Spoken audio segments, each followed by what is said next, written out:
Donc, merci beaucoup d'être là. Alors, vous avez beaucoup travaillé en littérature française. Et puis, vous êtes intéressé aussi beaucoup à l'écriture. Et c'est un peu à ce titre-là, plutôt, bien sûr, que vous intervenez aujourd'hui.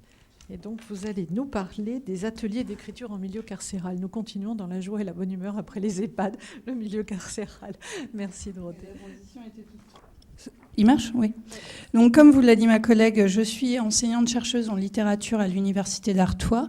Depuis quelque temps, j'ai pris d'autres casquettes, dirons-nous, puisque je suis également animatrice d'ateliers d'écriture en prison et romancière depuis 2021 maintenant. Alors, les ateliers d'écriture existent aujourd'hui dans de multiples structures. C'est vrai que c'est une pratique que l'on voit se démultiplier, donc dans les centres sociaux, les écoles, les hôpitaux, les bibliothèques. Et nous allons nous attacher aujourd'hui à ceux qui sont menés en prison.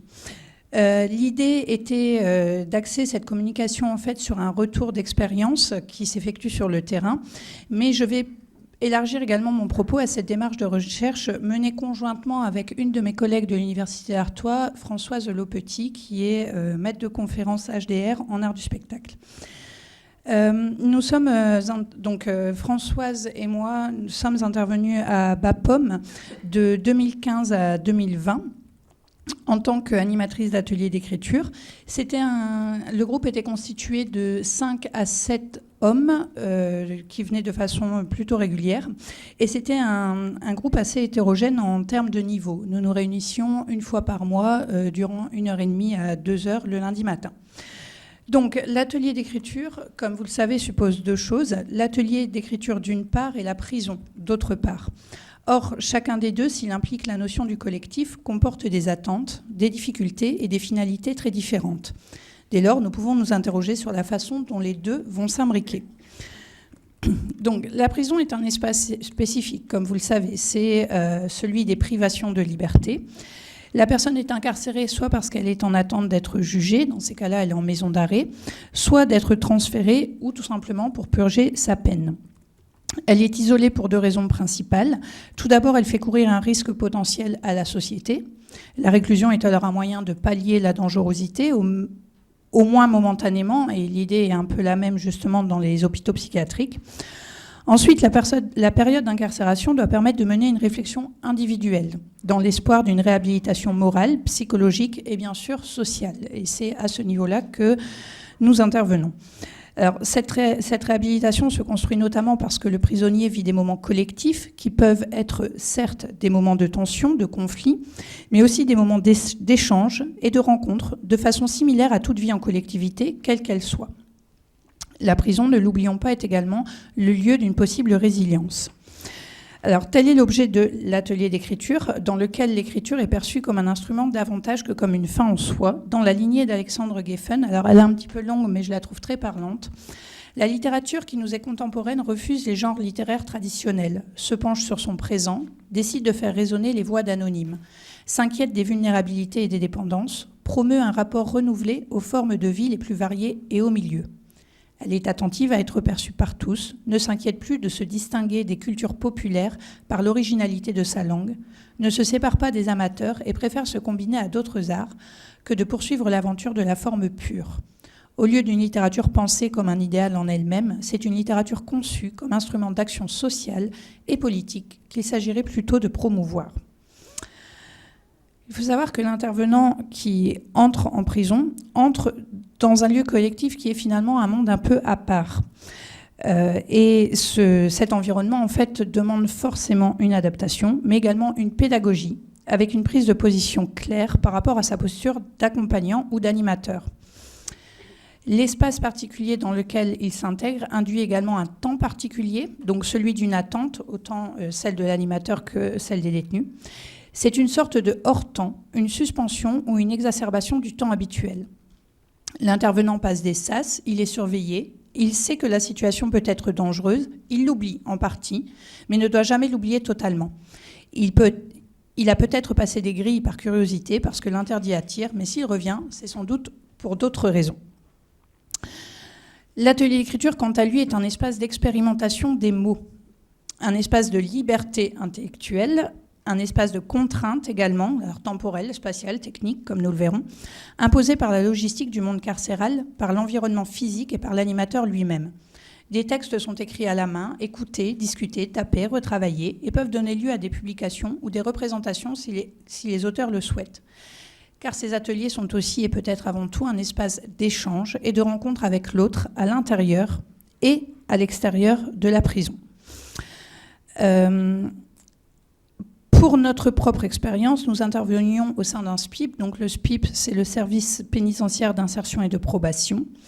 Et sa mission de réinsertion est définie dans le Code de la procédure pénale, participer à prévenir les effets désocialisants de l'emprisonnement sur les détenus, favoriser le maintien de leurs liens sociaux et familiaux et les aider à préparer leur réadaptation sociale.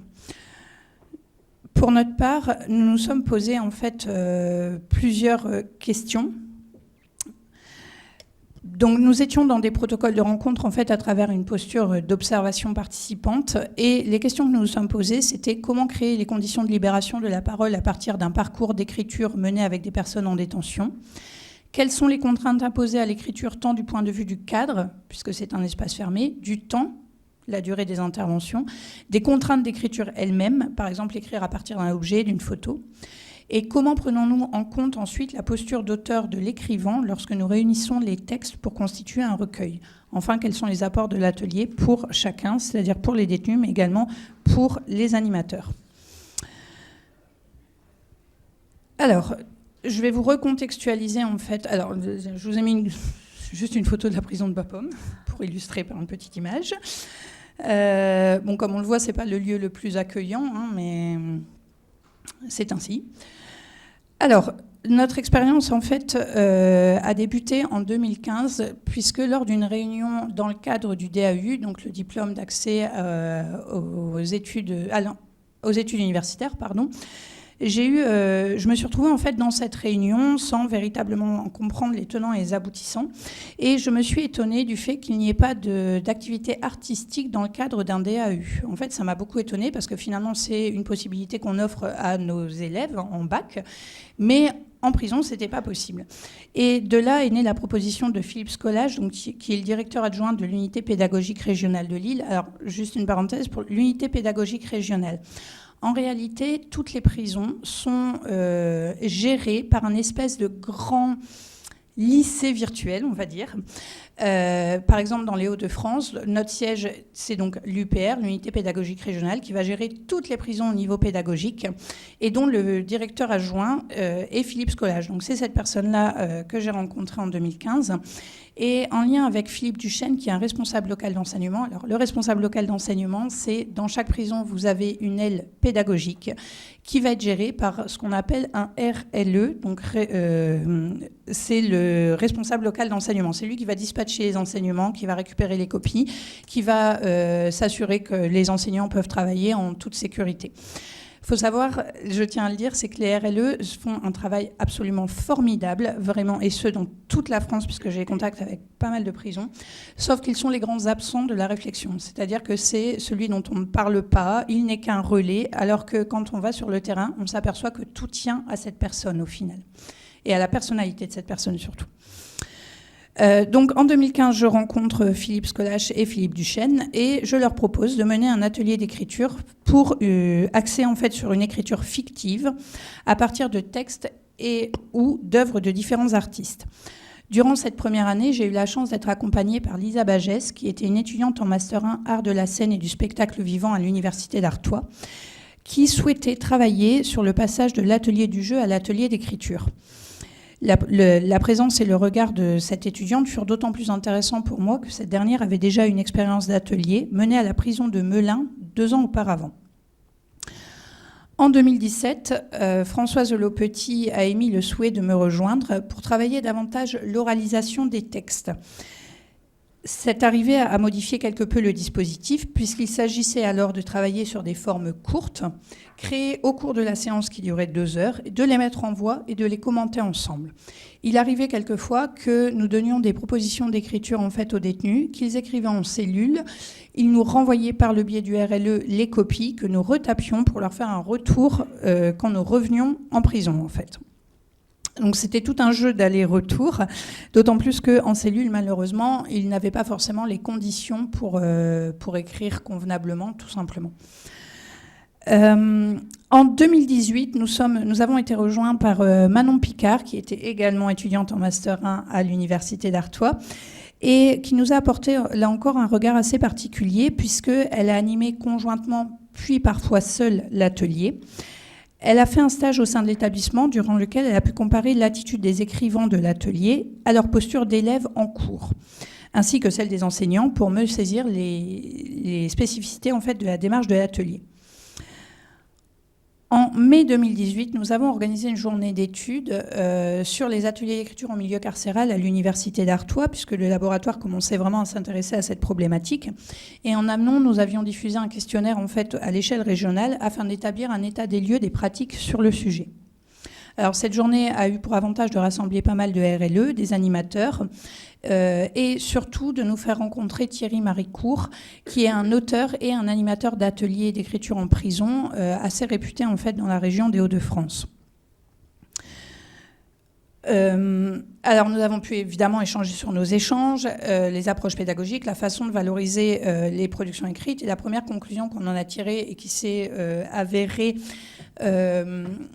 la même qu'au niveau national, c'était il y a énormément d'initiatives de gens qui vont faire écrire les détenus, mais personne ne fédère ses forces, personne ne fédère, n'harmonise en fait les pratiques, ce qui nous a semblé tout de même très dommage.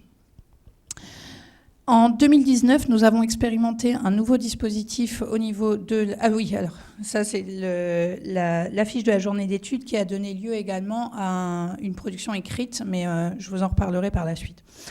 En 2019, donc, on a repris l'atelier toutes les trois, Manon, Françoise et moi-même, et on a voulu expérimenter un nouveau dispositif, à savoir l'écriture d'une nouvelle. Il s'agissait cette fois d'écrire une forme d'une dizaine de pages, et...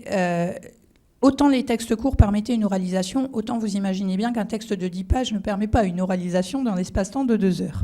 Donc nous avons convenu en fait d'un suivi beaucoup plus individualisé. Nous suivions chacune 2 détenus de façon un petit peu plus resserrée, dirons-nous. C'est-à-dire que pendant la séance, en fait, on restait à côté du détenu et on pouvait lui indiquer des éléments sur le plan grammatical, sur le plan orthographique, mais également des éléments sur sa structure narrative. Alors évidemment, on a perdu l'oralisation, le travail du collectif s'est un peu perdu et cela nous a semblé très dommage. Mais l'écriture individuelle, en fait, a laissé émerger des univers très singuliers et confortant pour certains la confiance en soi, ce qui était aussi un début sous-jacent de cette mise en place du dispositif. Il y avait un travail complet à mener sur du long terme et on s'est aperçu par exemple qu'ils écrivaient beaucoup plus en cellule quand ils étaient sur un écrit très individualisé. En 2020, malheureusement, le Covid a mis entre parenthèses l'atelier et même l'a arrêté puisque nous n'avons pas pu accéder à la prison pendant 1 an. Et quand nous avons pu y retourner, nous avons pu y aller uniquement 3 séances parce qu'il y avait des clusters constants, parce que la culture n'a pas été l'élément le plus mis en avant quand les activités ont repris en prison, dirons-nous. Nous avons poursuivi malgré tout nos recherches, notamment avec Françoise. En avril 2021, nous avons eu la chance d'intervenir lors d'un webinaire création et complicité à l'Université de Laval, qui portait justement sur la notion des ateliers. En mai 2022, en fait, entre 2021 et 2022, on a été contacté par une dame qui s'appelle Marie Jocoviel-Bourgeat, qui travaille à Montpellier 3 et qui nous a expliqué combien cette problématique l'intéressait. Donc, nous avons eu la chance de participer à une journée d'études dans le cadre d'un DU, qui est le DU animateur d'ateliers d'écriture. Et dans ce cadre, on a pu rencontrer en fait plusieurs animateurs qui intervenaient dans différents milieux. Alors, EHPAD, bibliothèque, mais également des gens des animateurs qui intervenaient avec des gens qui parlaient très peu le français, par exemple. Enfin, il y avait vraiment plein d'expériences différentes et c'était particulièrement intéressant.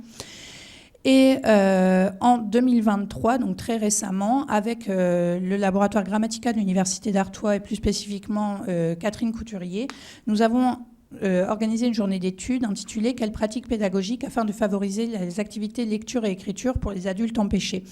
Et là encore, on s'est aperçu qu'il y avait énormément d'initiatives. Donc on a une équipe de Grenoble-Lyon qui est venue, une équipe de Paris 8, une équipe de Montpellier. Et on s'est aperçu qu'il y avait énormément d'initiatives en fait très localisées, mais que, encore une fois, rien n'était harmonisé.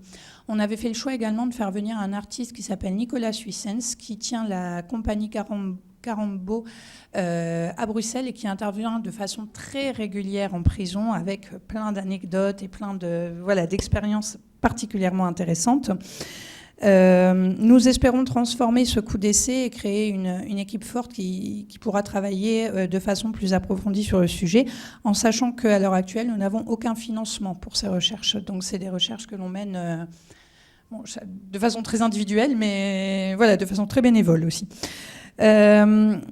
En 2020, j'ai oublié de le préciser, nous avions fait passer un questionnaire national qui nous ont révélé que 98% des prisons, du moins ceux qui ont répondu, organisaient des ateliers d'écriture en réalité, que la plupart du temps, les productions étaient valorisées, mais encore une fois, on a regretté en fait le manque d'harmonisation entre les animateurs, le ministère de l'Enseignement supérieur, le ministère de l'Éducation nationale et bien sûr celui de la Justice.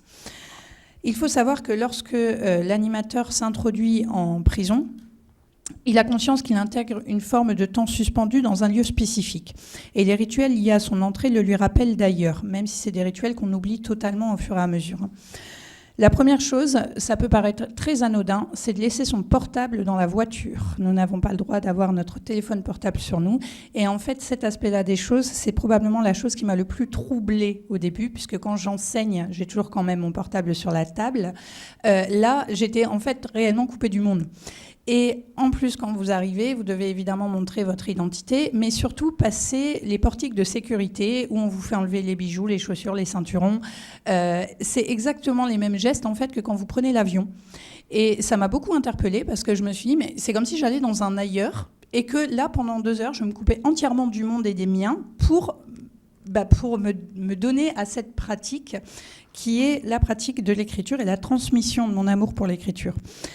Il y avait quelque chose dedans de très symbolique, d'autant plus que le gardien nous tend un badge visiteur.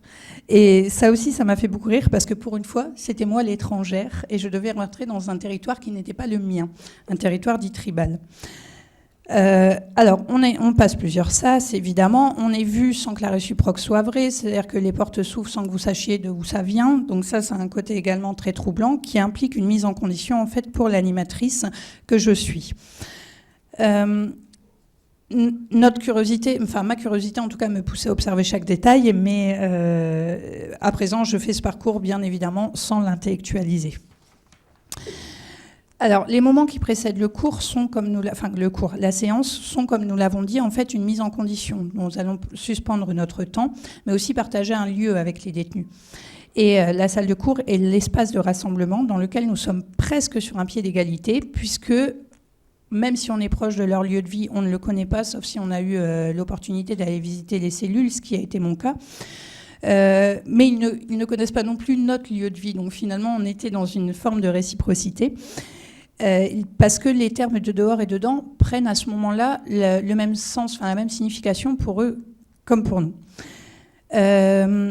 Nous devons également nous adapter au contexte, c'est-à-dire que je me souviens d'une séance où il y avait eu des travaux qui se déroulaient sur les toits, on avait l'impression qu'il y avait des bombes qui nous tombaient dessus, et pourtant on s'est aperçu que les détenus parvenaient parfaitement à se concentrer, à oraliser leur texte, à écrire, ce qui nous a prouvé en fait qu'il y avait une espèce d'adaptation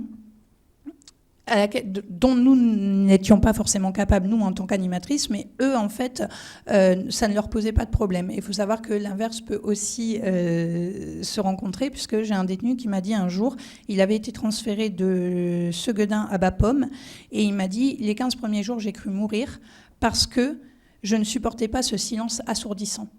Et il est vrai que pour avoir fait les deux, à Bapaume, c'est très silencieux, c'est très étrange comme lieu finalement, alors qu'à Seguedin, pour y intervenir régulièrement, il y a un bruit constant, mais vraiment constant. Où que vous soyez, il y a du bruit de toute façon. Alors, la notion de temps, en plus, pour eux, c'est quelque chose à percevoir sur plusieurs plans. Pourquoi ? Parce qu'il y a le temps de l'atelier qui entre souvent dans un dispositif pédagogique et donc qui peut être vécu finalement comme presque une séance de cours. Mais il y a aussi la notion du temps s'articulant comme passé, présent, futur. Or, quelle est la nature du temps vécu par le détenu, en sachant qu'un grand nombre d'entre eux sont en situation d'attente. Donc, il s'agit pour eux d'un non-temps, d'une espèce de moment arrêté en fait dans leur vie. Et de manière paradoxale, comment un détenu va percevoir cette notion de temps lorsqu'il vient de se prendre une longue peine, par exemple. L'atelier ne cherche pas à mobiliser le passé du détenu, parce que justement, c'est dans ce passé qu'on va trouver leurs difficultés et la raison pour laquelle ils se trouvent devant nous à ce moment-là. Et de toute façon, ils ont cette idée qu'ils portent le poids de leur passé sur leurs épaules et que le jour où ils sortiront enfin, ils pourront déposer ce sac à dos qui est leur passé et enfin s'ouvrir vers un avenir. Mais finalement, leur notion de l'avenir tant qu'ils sont incarcérés est tout à fait nébuleuse. Il y a un avant et un après, comme vous pouvez vous en douter.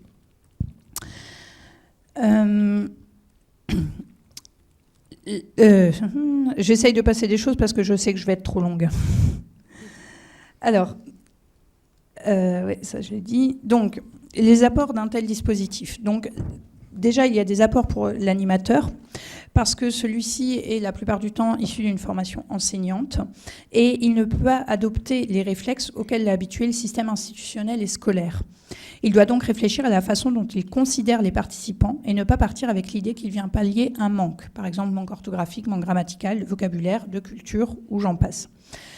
Ainsi, s'est posé le problème de l'orthographe. L'atelier n'a pas pour vocation d'apprendre l'écriture, mais bien de faire l'expérience de l'écriture. L'objectif n'est donc pas un savoir, mais un vécu. Et rendre des copies que nous emplirions de rouge, par exemple, n'aurait pas grand sens. Elisabeth Bing, notamment, s'est totalement insurgée contre cette idée en montrant combien le système impose des règles, freine la créativité et livre une vision utilitariste de l'écriture. Or, l'atelier d'écriture va à l'encontre de cette utilisation utilitariste de l'écriture. Pourquoi ? Parce que les détenus, la plupart du temps, quand ils écrivent, c'est pour demander une permission, demander un parloir, demander une activité. C'est-à-dire qu'ils n'ont pas forcément conscience que l'écriture peut être aussi un geste artistique, qui peut être un geste exutoire. De plus, la plupart ont un parcours très accidenté et ils ne portent pas l'éducation nationale dans leur cœur, dirons-nous. Ça leur laisse pas mal de traumatismes et nous ne sommes pas là pour pallier ces traumatismes. Mais en tout cas, on ne peut pas se comporter totalement comme des enseignants. À dire vrai, au début, je corrigeais sans corriger. En fait, je faisais des propositions. Je le faisais toujours au crayon noir et non, jamais au stylo rouge parce que je savais que ça pouvait les interpeller. Et dans ces cas-là, en effet, ils rentraient dans une idée d'amélioration de leur écrit. Dans ces cas-là, ils m'écoutaient. Mais si j'avais corrigé au rouge, clairement, je n'y serais pas arrivée. L'important est de toute façon de déterminer notre posture à l'égard de ce public, notre posture en tant qu'animateur, qui est encore une fois une posture relativement différente de l'enseignant. L'animateur ne peut se positionner dans un rapport hiérarchique. Pour que cela fonctionne, il ne peut prétendre à une certaine supériorité et encore moins à un jugement parce que ça serait totalement catastrophique. En plus, s'il y a jugement, il risque d'y avoir compétition en fait, entre les détenus. Et là, il faut faire aussi attention aux effets de groupe. C'est vraiment un élément qu'on doit prendre en compte beaucoup plus que dans une salle de classe. Il faut également faire la différence entre le jugement de beauté, qui n'est possible qu'entre personnes engagées dans un même travail, et le jugement d'utilité, qui est prodigué par de la hiérarchie ou des experts. Alors, je m'appuie là évidemment sur Elisabeth Bing. Notre idée était d'amener des connaissances en fait sur des objets littéraires, mais surtout de leur donner l'idée qu'ils avaient le droit à la créativité et qu'on pouvait les emmener en fait dans ce geste d'écriture, même s'ils n'en avaient pas l'habitude. Dès lors, évidemment, on peut s'interroger sur le fait que l'atelier enrichisse, même si ce n'est pas son but premier, le savoir culturel de ceux qui y participent. Alors, les niveaux étaient très hétérogènes. Certains étaient très avancés déjà et avaient une culture extrêmement développée qu'ils continuaient de développer dans le milieu carcéral avec les moyens qui étaient les leurs. D'autres n'avaient quasiment jamais lu de livre, même s'ils maîtrisaient la langue française. Du coup, ça s'est posé très souvent la question en fait, de la place de la littérature dans ces ateliers d'écriture en milieu empêché. Mais j'y reviendrai également durant les questions si vous le souhaitez, puisque c'est une de mes problématiques, cette fois-ci en tant qu'étudiante, puisque je suis en congé formation cette année. Et c'est un des éléments sur lesquels je m'interroge. Alors, pourquoi les détenus venaient à l'atelier ? La plupart du temps, déjà, pour pouvoir sortir de leur cellule. Ça, c'est la première chose. Dans certaines prisons, notamment Sequedin, ils sont enfermés 23 heures sur 24. Ils n'ont que l'heure de la promenade. Donc, ça leur permet de bouger, en fait, de leur cellule. Ils ne me l'ont jamais caché. Ça leur permet aussi de se rapporter des points pour des remises de peine. Et je suis tout à fait d'accord avec eux. Je pense que j'emploierai la même technique. Là où c'est intéressant, c'est qu'ils viennent une première fois. Ce qu'il faut vérifier, c'est est-ce qu'ils reviennent. Et s'ils reviennent, ça veut dire qu'on a réussi à les accrocher, ça veut dire que potentiellement on va réussir à les garder durant toutes les sessions. C'est ce qui m'est arrivé très récemment à Sequedin, où un atelier d'écriture, c'est entre 8 et 12 personnes. Là, j'avais mes 9 détenus constamment, et c'était toujours les mêmes. Alors, quelquefois, ils amenaient d'autres détenus, mais là, on était vite débordés parce qu'il y avait trop de participants, et pour l'oralisation, ça pose problème. Ils doivent juste s'engager en fait à me faire un rendu régulier, encore que là-dessus aussi, ça dépend des situations. J'ai un détenu qui a suivi 20 heures d'atelier d'écriture, qui n'a jamais écrit une seule ligne, qui n'a jamais oralisé. Cela dit, il était extrêmement content d'être là. Il participait aux communications, en fait, il participait à la discussion, parce que là aussi, c'est une des grandes différences entre un atelier d'écriture, dirons-nous lambda, un atelier d'écriture universitaire où je peux éventuellement animer dans une médiathèque, et les milieux empêchés, enfin ce milieu empêché, c'est que votre proposition d'écriture, vous ne pouvez pas la faire au bout de 20 minutes. C'est-à-dire qu'il y a tout un moment où ils ont besoin de communiquer entre eux et de discuter. Et au début, ce moment-là, moi, me bloquait beaucoup parce que je me disais, dans ma logique universitaire, non, mais j'avais dit une demi-heure pour donner la consigne, j'avais dit 20 minutes de... Et en réalité, je me suis aperçue que c'était réellement une nécessité jusqu'à mener quelquefois à 1h30 pour faire la proposition. Mais ils en ont besoin. Ils ont besoin de discuter entre eux, ils ont besoin de discuter avec moi, ils ont besoin de m'apprendre des choses. C'est-à-dire m'apprendre le jargon du milieu carcéral. Ça les éclate. Quand ils m'ont expliqué ce qu'était un yo-yo, ils étaient super fiers d'eux parce qu'ils me disaient, au moins, vous allez... La réflexion, vous allez vous endormir moins bête ce soir. J'ai dit, oui, merci. Mais c'est très vrai. Enfin, ils m'ont appris, en fait, notamment avec un groupe avec qui j'avais vraiment lié un relationnel très spécifique. Ils m'ont appris plein de choses sur le milieu carcéral. Et même s'ils sont très souvent, s'ils ont tendance à aller vers la plainte, ils reconnaissent aussi. Enfin, plusieurs m'ont dit, moi, j'ai un toit sur la tête pour m'endormir tous les soirs. Et c'est déjà un truc de plus par rapport à ce que j'avais à l'extérieur. Donc, au final, c'est pas si mal. Toujours est-il que... alors, je reprends mon propos. Je savais que j'allais... Alors, toujours est-il que l'atelier d'écriture permet aussi et surtout un regain de l'estime de soi. Déjà parce que l'animateur doit dès le début affirmer ne pas avoir de réponse toute prête à la prescription.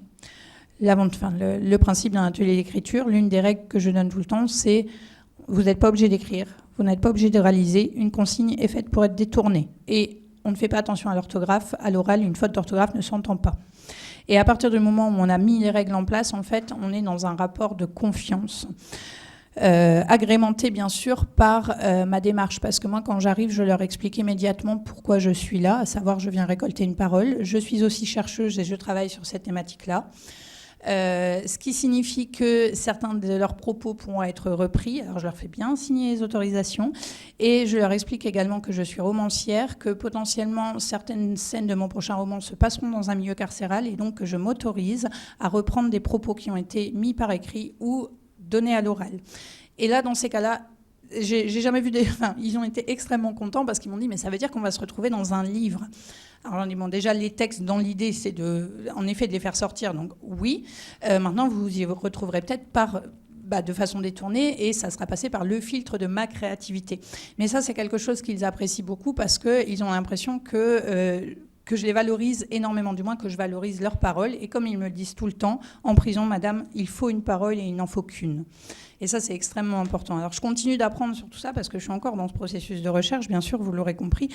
Mais à chaque fois que je vais, j'apprends des choses, vraiment. On sait que l'estime de soi qu'on a gagné, alors qu'on a réussi une toute petite chose, c'est quand ils commencent à montrer les écrits à leurs proches. On a un monsieur assez âgé qui a fait lire ses textes à ses petits-enfants qui lui ont dit « Mais alors, c'est quand la suite ?» Alors, les ateliers d'écriture, c'est qu'on les propose, ne sont pas de l'art-thérapie. Et j'y tiens. Pourquoi ? Parce que pour être art thérapeute, c'est une vraie formation médicale. On ne se prétend pas du tout art thérapeute. En revanche, nous sommes artistes. Et à ce titre-là, nous pouvons transmettre aussi notre passion de ce domaine artistique qui, encore une fois, est peut-être le plus accessible en prison. Pourquoi ? Parce qu'il faut un carnet et un stylo, ce qui parfois est déjà compliqué. Mais quand ils arrivent à cantiner ou quand on arrive tout simplement... Enfin, moi, je sais que personnellement, je leur donne des feuilles parce qu'ils n'en ont pas et que ça peut être très bien qu'ils en aient. Alors, je ne sais pas combien de temps il me reste. C'est fini. Le moins possible. D'accord. Alors, je lance juste du coup pour le débat, pour les questions. Nous avons eu la grande chance de faire sortir en fait les textes des détenus à travers un recueil qui s'appelle « Nous ne sommes pas que des numéros d'écrou » qui répondait à une certaine logique dans l'élaboration de l'ouvrage. Il est paru en fait aux presses de la Licorne, enfin la maison d'édition de la Licorne qui se trouve à Amiens. Sauf que au moment où on a voulu faire sortir le texte qui devait être commercialisé, on s'est aperçu que 2 détenus, dans leur autorisation, avaient coché « utilisation non commerciale des textes ». Donc nous n'avons pas pu commercialiser l'ouvrage, évidemment. Alors c'est, malgré tout, je le garde bien précieusement, cet ouvrage, parce que ma grande fierté aurait été de le ramener, mais je n'ai pas pu le faire. Après, la valorisation, je me suis aperçue avec l'expérience qu'elle ne passe pas forcément par un support écrit, mais rien que l'oralisation et le fait qu'ils puissent discuter de cet atelier avec leurs codétenus ou avec leurs proches, ça les aide déjà beaucoup parce que, comme ils me disent, en fait, on est capable. Alors oui, je leur dis toujours, évidemment, on est capable, enfin, vous êtes capable autant que moi d'écrire. Il y a juste certains sujets à éviter. On m'avait toujours dit, la hiérarchie m'avait toujours dit, surtout, tu leur parles de tout sauf de leur incarcération. C'est-à-dire que tu leur fais écrire, mais pas sur leur incarcération. Ok, alors j'entends, voilà, je passe par différentes propositions d'écriture, jusqu'à juin cette année, où en fait...